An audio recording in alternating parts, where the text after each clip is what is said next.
So let's talk about the Revolution of 1800. This is a phrase, by the way, which was used by Jefferson, used to describe something very important.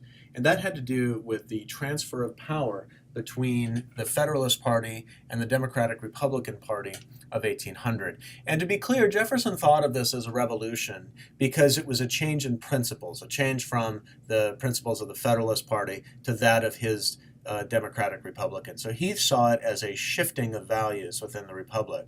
But there's some evidence here that Jefferson probably thought of it in a slightly more conservative way, that it was a return to founding principles. And we can discuss that further, and it's something that's worth thinking about intellectually speaking. But I'd like to talk about the revolution that didn't happen. And here we can talk about the not a revolution of 1800. And that's because when we talk about revolutions, we typically talk about bloodshed and violence. We think about the French Revolution. We think about other violent revolutions, oftentimes that occur at precisely the point that regimes are at their weakest. And regimes, we know, are at their weakest at the moment that power must be transferred from one party to another. This is why the succession of a monarch was always fraught with difficulty, why people struggled so to get the succession lines clear, and why monarchies were seen as inherently more stable than republics. The point here is that in 1800, the Constitution of the United States goes through its first crisis, its first real test. And that had to do with a very heavily contested election that resulted in a transfer of power. And the problem isn't the outcome of the election. The problem would be whether or not power itself would be peacefully transferred from the Federalists to the Democratic Republicans. Over the course of this lecture, I want you to think about all of the points at which different choices by these actors might have actually led to violence in that transfer of power. As it was, we will see, there was violence enough to go around between 1799 and 1800. We start actually, so in the end, by the way, you can take your pick as to whether this was a revolution or not a revolution. We start with James Madison, and of course we fondly remember him as the father of the Constitution, and perhaps rightly so. It was Madison who gave us a real structure for understanding one of the key concepts in American constitutionalism, and that was the separation of powers. Now, of course, Madison knew this as departmentalism, and it involved giving each department the ability to defend itself from other departments. Along with this in the Constitution is the concept of federalism. And this, of course, meant divided sovereignty, a limited sovereignty and a new and powerful national government, and a residual sovereignty in the several states. This represented a political novelty, at least in theory, in the 18th century. An ancillary development here to all of this will be that of judicial review. And I say ancillary because it's really an ancillary to departmentalism. It sits as a function of departmentalism. Judicial review would give the judiciary the ability to prevent encroachments on its power by the legislature. But it also suggested that the Supreme Court could do something more. It could stand as a censor over the legislature if the legislature went too far. And of course, in both the convention debates and in the ratification debates that followed it, we see some idea that judicial review will play a role in regulating federalism, or at least that was the intention of the founders. It doesn't actually do so for another century. But I put these up here right now because these three aspects of American constitutionalism are the important points at which power is actually successfully divided. And this is important to understand. Separation of powers, federalism, and judicial review are three key concepts that cannot be understood structurally unless we understand the way they develop historically. They change over time, and that change over time is very important to monitor in and of itself. To return to this question of separation of powers, keep in mind that we're not looking at a complete separation.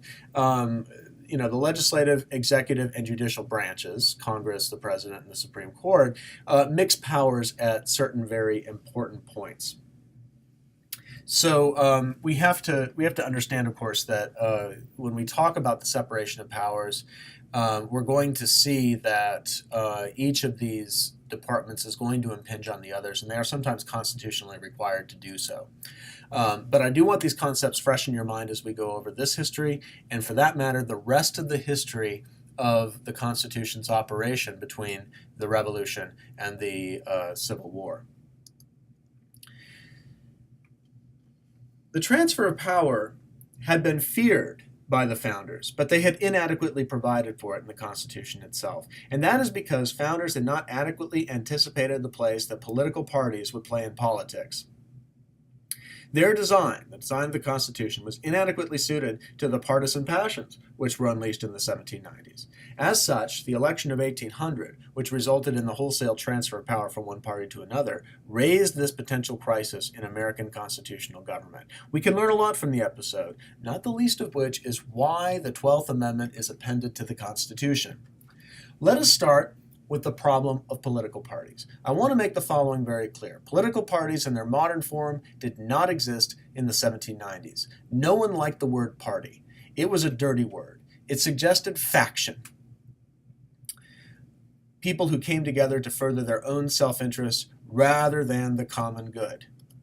Parties meant corruption.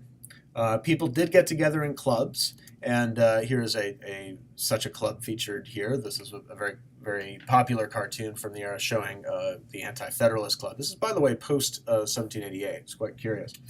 In any case, the Democratic Republican clubs that formed, although they didn't call themselves parties, nonetheless function like parties in the 1790s. They're pro-French. They're disdainful of aristocracy. They're anti-Hamilton primarily. And I encourage you here to review the Week 7 Lecture 2 video on the first Congresses to get a basic idea of the development of political parties in the 1790s. But political parties, whatever name they went by, were becoming indispensable to constitutional government. Parties were one important way for voters to identify candidates as supporting a broad set of goals. So they were able to bring together a lot of people who could articulate policy goals and put forward candidates who did, and importantly, differentiate their candidates from other candidates who supported other policy goals. It also allows for incipient political organization to get, campaign in politics, to actually get out the vote, and otherwise allow their candidates to be successful. Now, Democratic Republican clubs, although disdainful of the label of party, were nonetheless quite proud of their association with each other, and they wore their political identification like a livery. But none of this probably appeared settling or calming to people in 1800. The furor over the Sedition Act and the line-in-the-sand response from the legislatures of Virginia and Kentucky announced that constitutional government had reached one of its intractable problems. Who was, in the final instance, to judge when the Constitution's terms had been violated?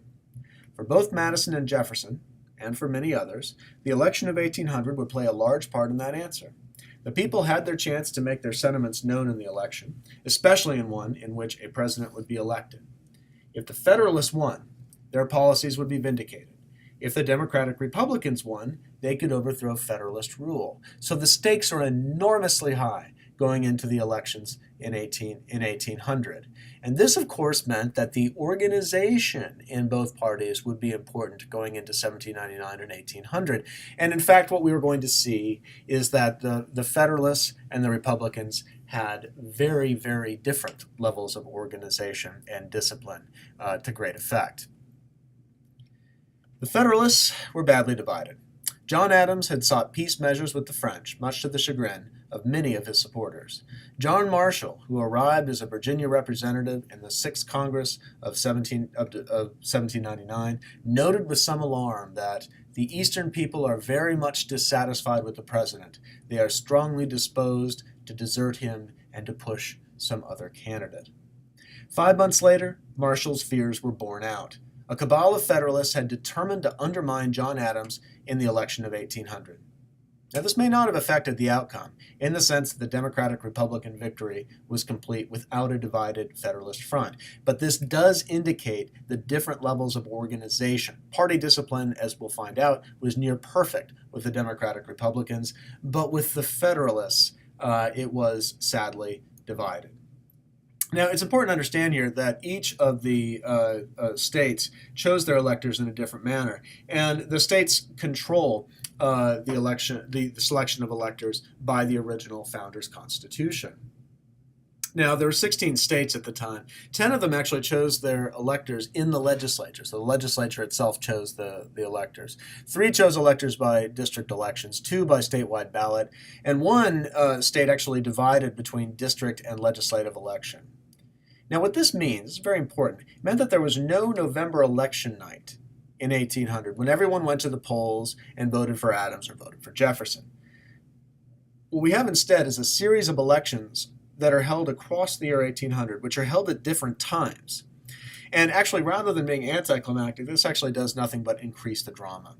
Take New York as an example. Once again, the springtime elections would produce a split, and the elections demonstrated just how disorganized were the Federalists, especially in New York City, and how organized were the Democratic Republicans. On May 3rd of 1800, there were assembly elections held. It was actually a general election held. It's a critical election because the resulting legislature would, by a joint vote of both houses, choose New York's 12 electors.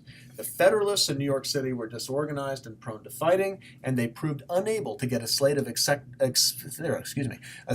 acceptable candidates together for presentation. The Democratic Republicans, by contrast, were focused and disciplined.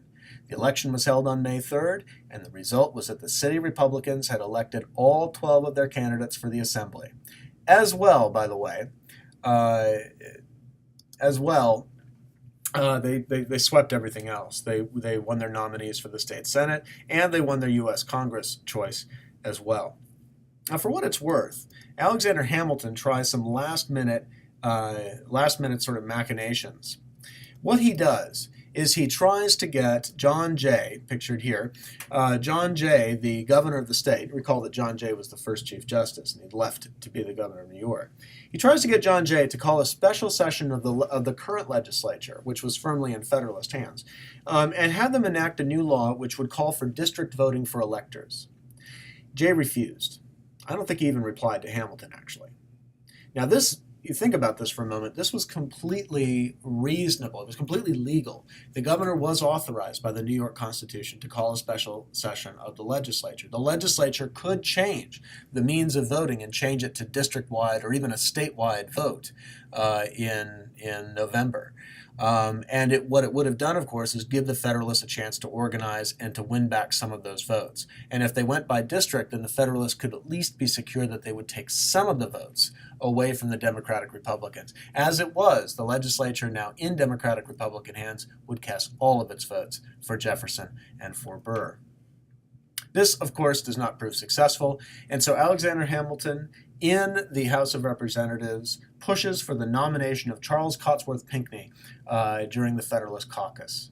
So now the Federalist dumping of Adams is out in the open.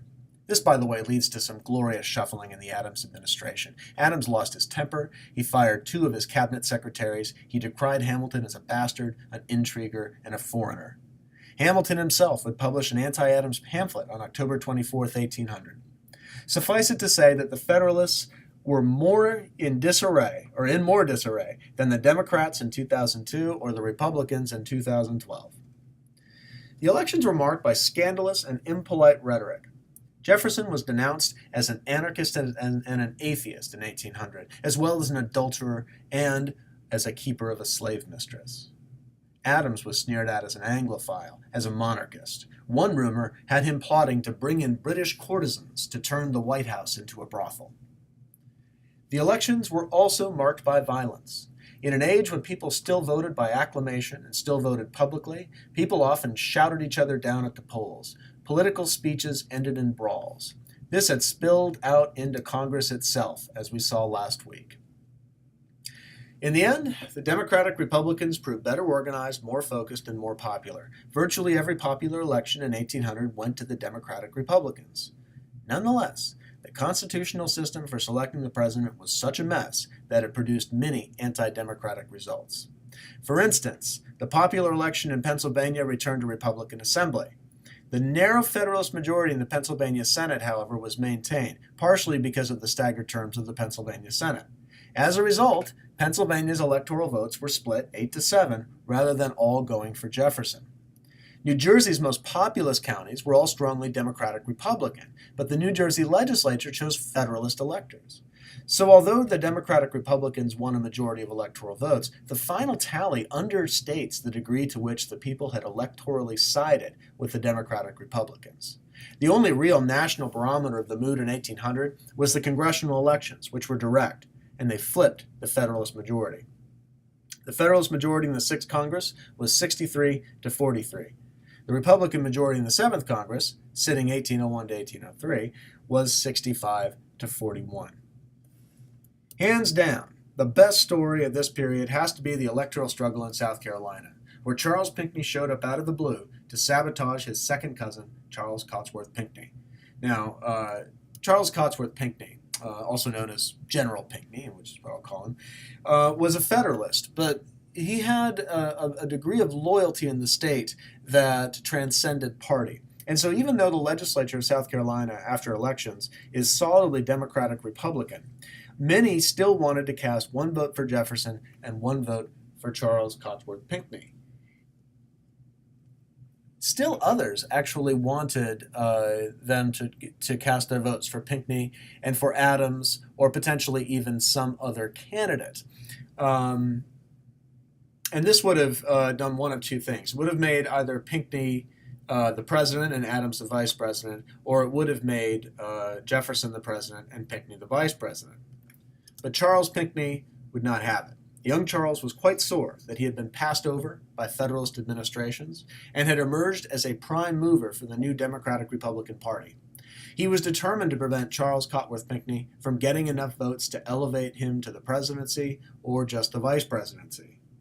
And he did, getting all of the Democratic Republicans to select electors who would vote for Thomas Jefferson and for Aaron Burr. It's notable here that Pinckney's ability to whip the party into line led to great patronage by Jefferson, although Pinckney was not the only recipient of such largesse. But then again, to the victor goes the spoils. But party discipline produced its own problems. Because all the Democratic Republican electors split their votes for Jefferson and Burr, both would end up with an equal number of votes. Thus, there was no electoral college majority for any one candidate. When, on February 11th, 1801, the electoral votes were tallied in the House of Representatives, Jefferson and Burr received equal votes from the electors pledged to the Democratic Republicans at 73 apiece. John Adams received 65 votes, and Charles Cotesworth Pinckney received 64. There was no clear electoral majority. The decision about the presidency was then thrown into the House of Representatives, which by the provisions of Article 2 specified that the choice would be between Burr and Jefferson. Now, just to be clear, Article 2 envisions three different ways in which a president might be chosen. First, if a candidate had an electoral votes that represented a clear majority of electors, then he would be president outright once the votes were cast. And this is of the number of electors, not of the number of votes, because remember, each elector votes twice. So in 1788 and 1792, Washington didn't just have a clear majority. He actually, in essence, ran unopposed. You have 69 electors in 1788 and 69 votes for Washington, which means every elector voted for him once, unless all of them cast their other ballot for somebody else, which would have produced a tie. You've got a clear victory for Washington. And in fact, Adams only comes in second with 35 votes. In 1796, the vote was much closer. John Adams had 71 votes, Thomas Jefferson 68, Thomas Pinckney 59. But 38 votes were needed for a majority. So what you had there were three people with, had enough to have a majority of electoral votes, but there was also a very clear number one and number two. And so we have the 1797 to 1801 administration of Adams and Jefferson. So the two other scenarios that we have here are when two candidates have equal votes, totaling, and that has to be a majority of the number of electors. And this is, of course, what we have in this one. The third scenario is if no candidate has a vote totaling a majority of the number of electors. It's actually not an unreasonable phenomenon. If you don't have a national candidate, it was very likely that you would throw the entire election into the House of Representatives, in which case the top 5 vote getters would receive would be chosen by the House of Representatives. When the House of Representatives cast their votes, they do so as state delegations. So it's not an absolute popular vote. It's a vote by state delegation in the popular branch. And the result, of course, here is that for Thomas Jefferson with 16 states, he needs at least 9 states to vote for him in order for him to go ahead and be declared president. For that matter, Burr would need 9 states.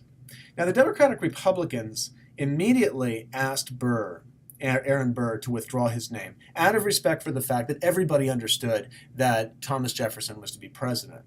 But Burr refuses. He stays mute on this subject, and this opens the way to real intrigue. Many Federalists believed that they could spoil Jefferson's victory by giving Burr the presidency.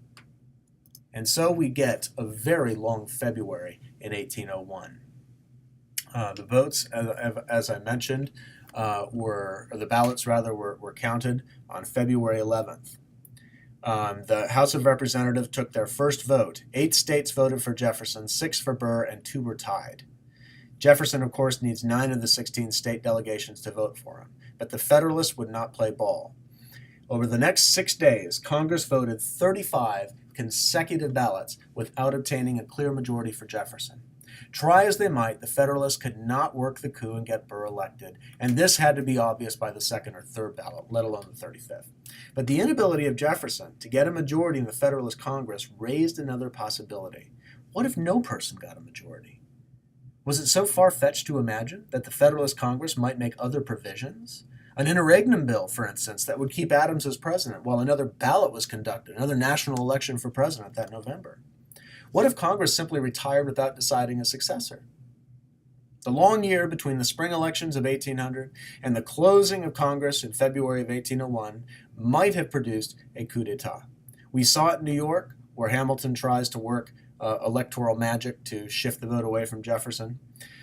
We start to see it again in February of 1801.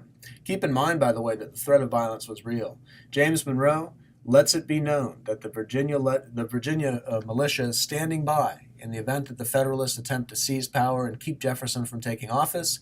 The militia will respond.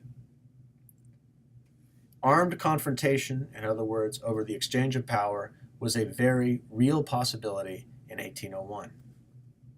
And so nerves were frayed on February 14th after 35 unsuccessful ballots. It was on this day that a single Delaware congressman announced that he would cast his vote for Jefferson, thus sending his state delegation that way and giving Jefferson the requisite majority.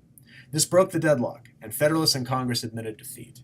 The 2 divided state delegations, the Federalists in those delegations refrained from voting. This allowed those states to cast their votes for Jefferson. And in fact, not one Federalist was obliged to actually vote for Jefferson in order for Jefferson to acquire the 10 state delegations on the 36th ballot and thus be named the next president of the United States.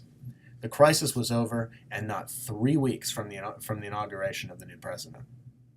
Jefferson's inauguration was replete with Republican symbols of simple virtue and of the common man. He walked to the Capitol rather than taking a carriage. He wore simple clothes, indistinguishable from many in the crowd. His inaugural address celebrated free speech and limited government. Above all, he pledged the end of party. "We are all Republicans, all Federalists," he said. But this sentiment proved wishful thinking. Parties were around to stay, although Jefferson's victory was the beginning of the end for the Federalists.